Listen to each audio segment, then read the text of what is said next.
حدیث مبارکہ مشکات المصابیح، حضرت ابو امامہ رضی اللہ تعالیٰ عنہ بیان کرتے ہیں، میں نے رسول اللہ صلی اللہ علیہ وسلم کو فرماتے ہوئے سنا،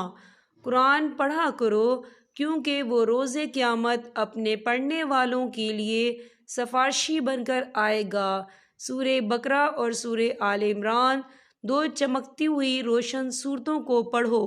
کیونکہ وہ قیامت کے دن اس حال میں آئیں گی گویا کہ وہ دو بادل ہیں یا دو سائبان ہیں یا پرندوں کے غول ہیں جو صفے باندھے ہوئے اپنے پڑھنے والوں کے حق میں بحث و مباحثہ کریں گے۔ سورہ بقرہ پڑھا کرو کیونکہ اسے حاصل کر لینا باعث برکت اور اسے ترک کر دینا باعث حسرت ہے، اور جادوگر اسے حاصل نہیں کر سکتے۔